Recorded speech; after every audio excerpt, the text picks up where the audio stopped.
Hello, ఎవరండి మాట్లాడేది? ఏందబ్బ ఇది చిత్రంగా ఉంది? మోగుతుంది, తీతే ఆగుతుంది.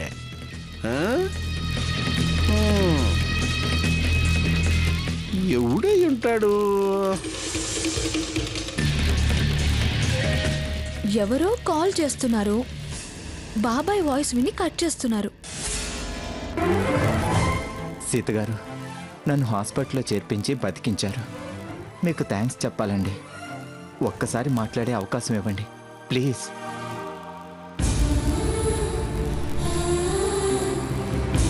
సాకేత్ మనసులో ఏదో అనుమానం ఉంది. అది పెరిగి పెద్దదైతే ప్రమాదం. సీత నిజం దాస్తోంది. ఏదో ఉంది, క్లారిఫై చేసుకుని తీరాల్సిందే.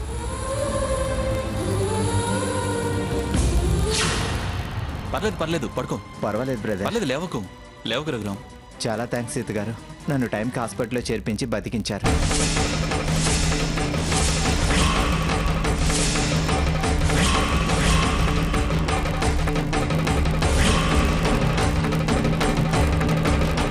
ఏం సీత, రఘురామ్ని నువ్వు హాస్పిటల్లో జాయిన్ చేసావా? లేదు, అసలు నిన్ను నేను జాయిన్ చేశానని ఎవరు చెప్పారు? సీత, నాకంతా తెలుసు. ఇంకా ఎందుకు అమాయకంగా మాట్లాడతావు? అబద్ధాన్ని అమాయకంగా నిజం చేయాలని చూడకు.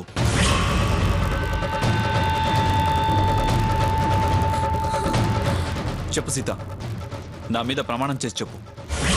రేపు కలిసి సాగాల్సిన బ్రతుకు మీద ప్రమాణం చేసి చెప్పు.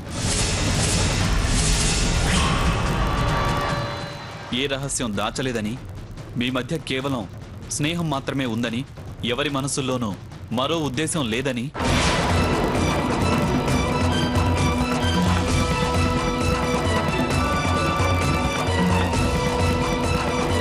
అతను కానీ నువ్వు కానీ తప్పుగా ఊహించుకోలేదని.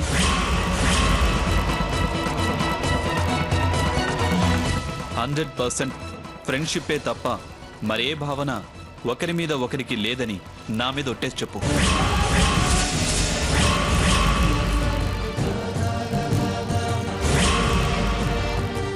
చెప్పు సీత, అతను కేవలం నిన్ను అభిమానిస్తాడు, గౌరవిస్తాడు, మరో రకంగా చూడడు అని చెప్పు.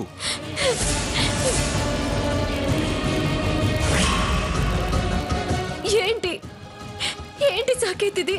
నన్ను ఇక్కడికి తీసుకొచ్చి అతని ముందు నిలబెట్టి ఇలా ప్రశ్నిస్తున్నావంటే మా మధ్య ఉన్న ఫ్రెండ్షిప్ ని అనుమానిస్తున్నావా? నా క్యారెక్టర్ ని తప్పు పడుతున్నావా? ప్రమాణాలు చేయించుకొని ఇలా అభిప్రాయాలు తెలుసుకుంటున్నావా?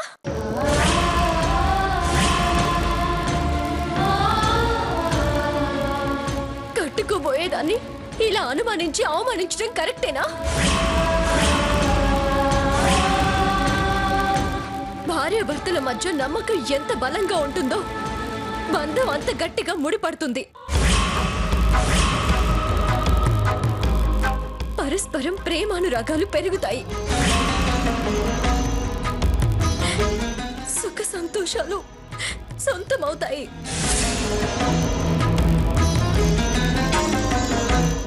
అనుమానాల మధ్య కలహం పుడుతుందే కానీ కాపురం సాగదు.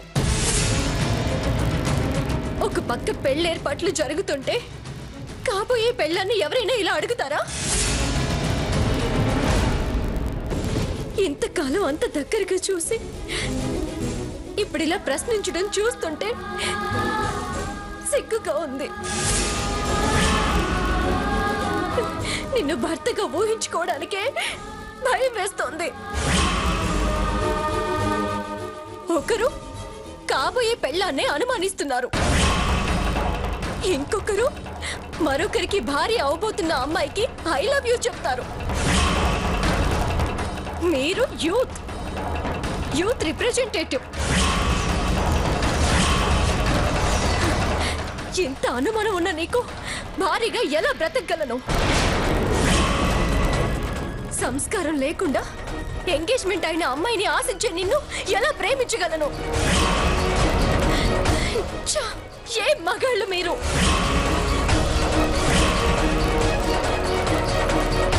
ఓ, మీకు అమ్మాయి అంటే అంత చులకనా? మీ అభిప్రాయాలు మీవే గాని మా మనసుతో ఆలోచనలతో పని లేదా?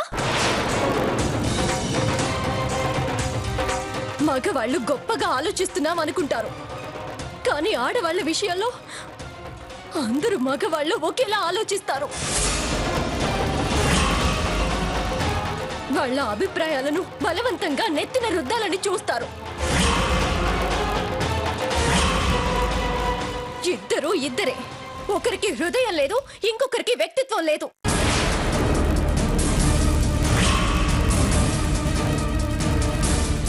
చూడు సాకేత్, నమ్మకం కోల్పోయిన వాడు ప్రేమని కోల్పోయినట్టే.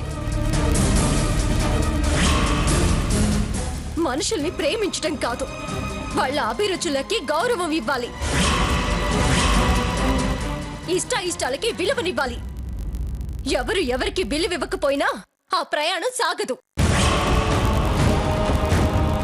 అమ్మాయిలు వాళ్ళ వ్యక్తిత్వంతో నైతిక విలువలకి కట్టుబడి తమ చుట్టూ తామే గిరిగీసుకుని బ్రతుకుతుంటారు. వాళ్ళని వేలెత్తి చూపినా, వెక్కిరించినా, నిందలు వేసినా అదే గిరిని చితి చేసుకుని కాలిపోతారు. అంతేగాని మరొకరు గిరిగీసి బలవంతంగా అందులో ఉంచలేరు. మరొకరు స్వేచ్ఛనిస్తామన్నా అనుభవించరు. మనసు తెలుసుకుని మసలడం మంచిది.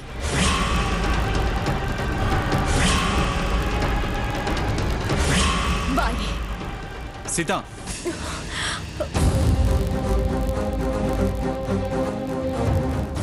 ఏమైంది సీత? ఏం లేదు. నీ అభిమాని, నా బ్రదర్. పర్లేదు, లేవకు. సాకేత్, ఇక్కడికి ఎందుకు తీసుకొచ్చారు? క్లారిటీ కోసం. క్లారిటీనా? ఏ విషయంలో? చెప్తా. నమస్తే. ఇదేంటి కొత్తగా నమస్తే అంటున్నావు? Say hi. ఎలా ఉంది ఆరోగ్యం? పర్వాలేదు. మిస్టర్ రఘురామ్, నేను విషయం క్లారిటీగా చెప్పడానికే సీతని ఇక్కడికి తీసుకొచ్చాను.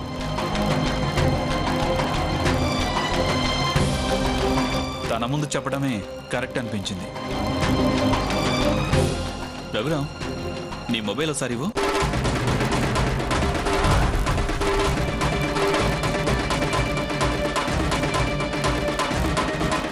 Add call.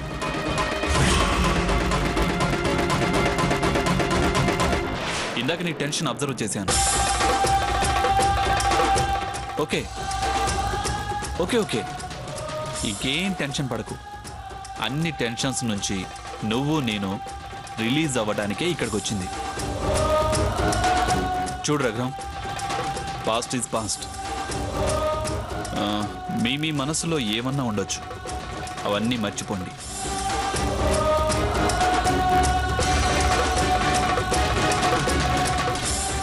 సీత నా కాబోయే భార్య, ఆ విషయం నీకు తెలుసు. మీరు కొలీగ్స్ కావచ్చు, మంచి స్నేహితులు కావచ్చు, అలాగే ఇద్దరికీ ఒకే అభిప్రాయాలు అభిరుచులు ఉండవచ్చు. అన్నీ ఈ రోజుతో కట్ ఆఫ్ చేసుకో.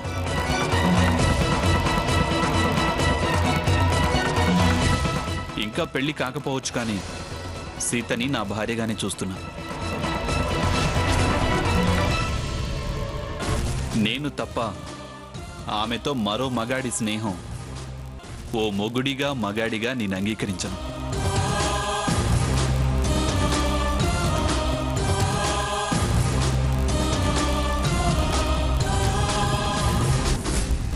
ఇక నుంచి ఫోన్ చేయడం, మాట్లాడాలని చూడడం, చూడాలని ఆరాటపడడం అన్నీ మానేయి. ఆమె గురించిన ఆలోచనలకి ఫుల్ స్టాప్ పెట్టు. ఓకే? అది నీకు సేఫ్, నాకు శాంతి. సీత, ఇలా నీ ముందు చెప్పటమే బెటర్ అని చెప్తున్నాను. నువ్వేం తప్పుగా అనుకోవుగా? అనుకోవనే అనుకుంటున్నాను. నీ గురించి నాకు తెలుసు. నీ మనసులో అనుమానం బాగా నాటుకుపోయింది సాకేత్. నచ్చ చెబితే బలపడుతుందే కానీ తొలగిపోదు. సమస్య పోతేనే సాఫీగా సాగుతుంది, లేకపోతే దిగమింగుకొని బతకాలి, అంతే. వాట్ రఘురామ్, ఏమంటావు? అసలు ఎందుకు ఇలా చెప్తున్నారో అర్థం కావడం లేదు. మీ అభిప్రాయం చెప్పేసి నన్ను అభిప్రాయం అడుగుతారు ఎందుకు? Yours personal. నన్ను ప్రశ్నించకండి ప్లీజ్. గుర్తుంచుకోవడానికి చెప్పాను. నువ్వు సమాధానం చెప్పినా చెప్పకపోయినా నేను చెప్పినట్టు నడుచుకోవాలి, అంతే. పద సీత.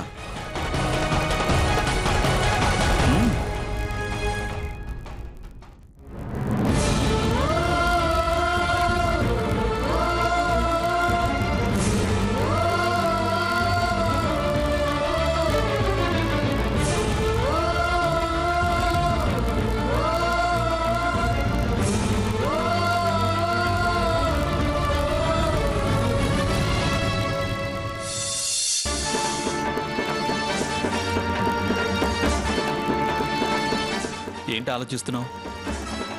నిన్నేమన్నా హర్ట్ చేశానా? నేను అలా అడగడం తప్ప? అతను హర్ట్ అయి ఉంటాడని నువ్వు ఫీల్ అవుతున్నావా? మనసులో ఒకటి పైకొకటి నాకు ఇష్టం ఉండదు. మగాడంటే అన్నీ గుండెల్లో దాచుకొని పైకి చిరునవ్వు చిందిస్తూ ఉండాలి. చిరాకు, బాధ, కన్నీళ్లు కనబడనీయకూడదు అనే మాటలు నాకు నచ్చవు. అందుకే అవేవి నా దగ్గరికి రాకుండా ఉండాలనే స్ట్రైట్గా డెలిబరేట్గా మాట్లాడాను. తప్ప? చాలా గొప్పగా సమర్థించుకుంటున్నావు. మగాడి నన్న అహంకారం మామూలేక మీ మగపు. చిరాకు, బాధ, కన్నీళ్లు కనబడనీయకూడదు అనే మాటలు నాకు నచ్చవు. అవేవి నా దగ్గరికి రాకుండా ఉండాలనే స్ట్రైట్గా డెలిబరేట్గా మాట్లాడాను. తప్ప? చాలా గొప్పగా సమర్థించుకుంటున్నావు. మగాడి నన్న అహంకారం మామూలేక మీ మగబుద్ధి. నేను చాలాసార్లు చెప్పాను, నా అనుకున్న దాన్ని వేరెవడన్నా చూసినా నాకు కోపం వస్తుంది. అదొక రకమైన మూర్ఖత్వం. ఏం సీత, ఏం మాట్లాడవే? మనం మనసు విప్పి మాట్లాడుకోవటం మంచిది. అందుకే నీ ముందే అలా అతనితో చెప్పాల్సి వచ్చింది. నీకు నచ్చలేదా? నేను మాట్లాడుతుంటే ఏం మాట్లాడవేంటి సీత? నీ అపనమ్మకం నా మనసుని గాయపరిచింది, అందుకే నిశ్శబ్దంగా ఉన్నా. నువ్వు ఒకే సమయంలో 2 హత్యలు చేశావు. ఒకటి నా గుణాన్ని, రెండవది నా అంచనాలని. చూడు సీత, నా ఒపీనియన్స్ నీకు నచ్చకపోవచ్చు, కానీ నేను నా ఒపీనియన్స్ ప్రకారమే బ్రతుకుతాను. సజెషన్స్ నాకు నచ్చవు, క్రిటిసిజమ్స్ గిట్టవు. నువ్వు నాదానివి సీత, నా సీతగానే ఉండాలి. నేను మాత్రమే అభిమానించాలి.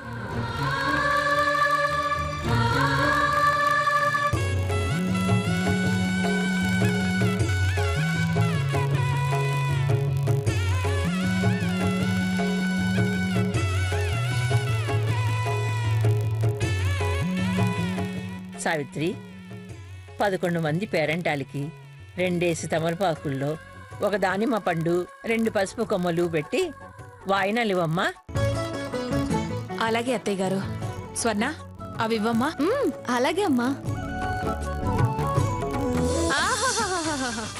సీత పెళ్ళి అనుకున్న దగ్గర నుంచి ఈ ఇంటి కళ్ళే మారిపోయింది. గొప్ప సంబంధమాయే, ఎప్పుడు చూసినా హడావిడే. పెళ్ళి అన్నాక హడావిడి ఉండదా? ఆ పందిరి వేశాక హడావిడి ఇంకా పెరిగింది. పెళ్ళికి మరీ హడావిడి ఉంటుందిలే.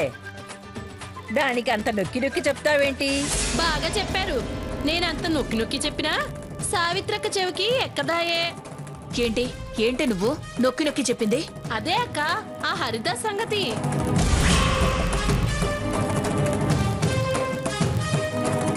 హరిదాస్ ఎవరే? వీళ్ళకి తెలుసున్న అబ్బాయి ఒక అబ్బాయి ఉన్నాడండి. ఈ 2-3 రోజుల నుంచి కనపడ్డం లేదు. అలా బుర్రుమంటూ వచ్చి ఇలా తుర్రుమని వెళ్ళిపోతాడు. సావిత్రి, అదనేది నాకేం అర్థం కావటం లేదు. సీతతో పాటు పనిచేస్తాడు. స్వర్ణని ఇష్టపడుతున్నాడు అనిపిస్తుందండి.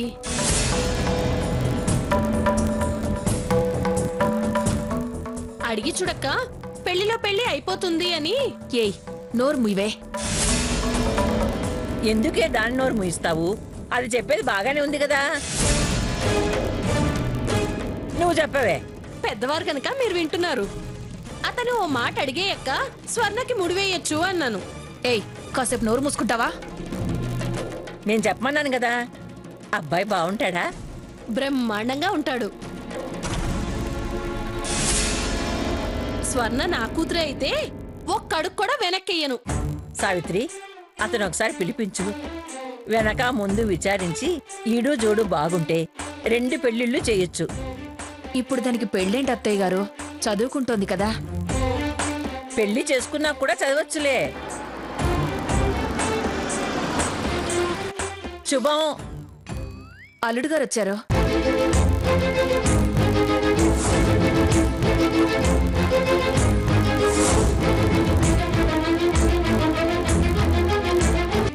ఇప్పుడు దానికి పెళ్ళేంటి అత్తయ్య గారు? చదువుకుంటోంది కదా. పెళ్లి చేసుకున్నా కూడా చదవచ్చులే. శుభం. అల్లుడు గారు వచ్చారు.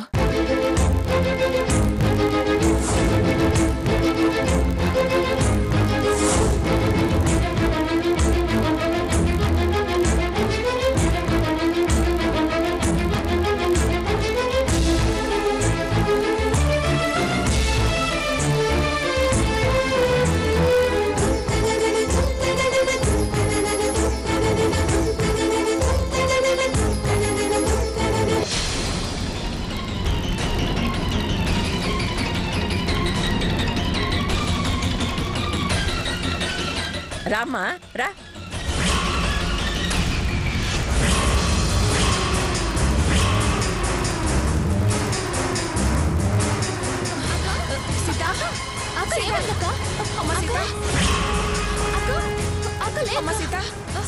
అమ్మ సీత, ఏమైందమ్మా? సావిత్రి, ఏమైందే? సీత ఏమైందమ్మా? సీత సీత, సీత ఏమైందమ్మా? సీత సీత సీత సీత లేమ్మా. సీత సీత సీత సీత. అయ్యో, ఏమైందే? ఇందాకే వద్దు, బయటికి వెళ్ళొద్దు అన్నాను. శకుంతల, ఉప్పు మిరపకాయలు తీసుకొచ్చి దిష్టి తీయమ్మా. సీత సీత లేమ్మా. సీత సీత లేమ్మా. అక్క సీత అక్క లేక సీత అక్క అక్క సీత సీత సీత సీత.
ముందు పిలవలేదు కానీ వెళ్ళాక ఒక్క చెక్క తాంబూలమని చేతిలో పెట్టారు. ఒట్టి జిత్తులు మారి శిఖండిలా ఉంది. ఏదో జరిగింది, లేకపోతే ఇంత ధుమధుమలాడదు.